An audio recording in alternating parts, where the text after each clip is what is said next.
$12 an hour employees who were just trying to meet cross-sell quotas that made you rich. At a Senate hearing, Warren called on Stump to resign. I'm Jim Ascendio.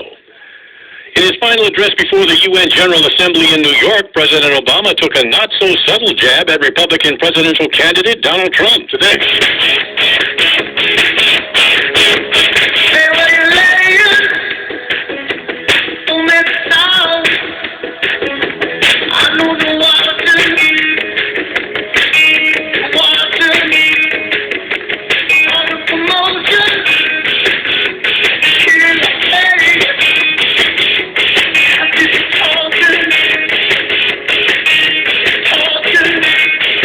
The authority to pull it off the road. The government currently allows automakers to self-certify their vehicles to meet safety standards. I'm Mark. With Clay Helton, people are already saying he's technically 1-4 out there since he's become officially the head coach, and they've already made a change at quarterback. But Herm, let's talk about quarterbacks. Bears are on, could be on number 2. The Browns are already on number 3, 3 games in, which brought everybody back historically to your year with the Chiefs. Yes. And that was, in 2008? Mm-hmm. And that was post-Trent Green. You went Brody Croyle. You went Heward. You even brought in Ingle Martin at one point. And Tyler Thigpen. He played. He actually played a lot. Yeah, and then Quinn Gray was there to provide even more depth. Yeah, we had a lot of them. And it was, my wife told me when my football career finally ended as a coach, because it ends when you start playing all these quarterbacks. You start playing more than 1, 2, and 3. You end up working for ESPN. You get a nice gig. It's just part of the deal. Reports that Jolie filed in Los Angeles on Monday, citing irreconcilable differences. But reports are Jolie is fed up with Pitt's parenting style. That's not good, honey. And I said, honey, I know that's not good. It only happened, once? One time. Did he test the verdict? My first year, right? My first year. In New York, played all 16 games. We got to the playoffs in the second year, Vinny starting. We hit a bad run, and you got to go. And I put Chad, and then Chad goes, and we win a division and whatever. And then I go to Kansas City, and first game got Trent Green, a veteran quarterback, and we're playing Cincinnati like it's yesterday. I can remember, and he's running toward the sideline. I'm hollering, "Get down, get down!" He gets down, and he gets boom, and he hits the turf. And he's laying right in front of me. I'm going, I said, trainer. I knew then. I said, it's just not good. Bring another, and so it starts, and we get into the playoffs that year. But then the third year you're talking about, we basically were in a rebuild mode. We're going to play young players. We played a bunch of them.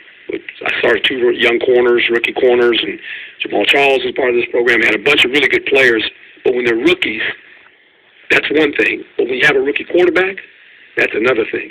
Because as you know, Danny, that position affects everybody, how they play. He's right. Damn it, he's right.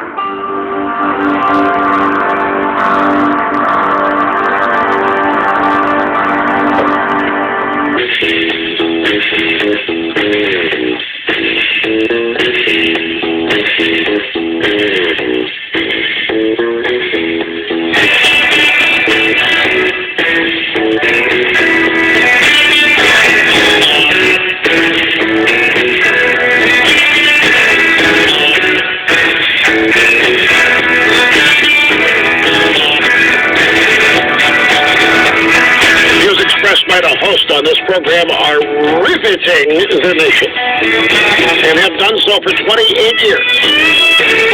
And that's because the views expressed by the host on this program are documented to be almost always right, 99.8% of the time, and are always fascinating and interesting and compelling, and you can't turn it off once you turn it on. You might even be trying to right now. You just can't do it. Happy to have you with us. Rachel's in there rolling her eyes. 800-282-2882 if you want to be on the program. The email address, lrushmore@eibnet.com. Okay, folks, just one more thing from the Victor Davis Hanson piece, and I'm going to leave the rest of it up to you to find and read on your own. Again, it is yet another piece, maybe the one, the definitive piece, aimed at never-Trumpers, asking them, do you really know what you're doing here? This segment of the piece is entitled An Overdue Reckoning, and it deals with the people who are out there on the never-Trump side criticizing Trump because he's not conservative. Not conservative enough, not a real conservative, is going to destroy the conservative movement. If we vote for this guy, if we support this guy, we're throwing the conservative movement overboard. If we support Trump, we're essentially saying that everything we believed in for the last 30, 50 years has meant nothing. If we're willing to invest in this guy, there's a lot of never-Trumpers that think that they would deal conservatism a mortal blow if they were to compromise their beliefs and support Trump. And in a certain set of circumstances, yeah, there'd be no doubt that that is true. But in this set of circumstances, where conservatism is not the most important thing at stake, watch me get savaged for that. But to a lot of people, conservatism is the most important thing at stake. It is the only thing at stake here. That and maybe the Republican Party. And look, I understand those people who think that way. If it's their livelihood, if it's their living, if it's their future, I get it. But Mr. Hansen's argument here is that it's not the most important thing going on at the moment. Conservatism, conservative movement. But more than that, the very people out there, that's what this next segment's about, the very people in the Never Trump crowd who are calling Trump out for not being conservative may not be all that conservative themselves. To wit,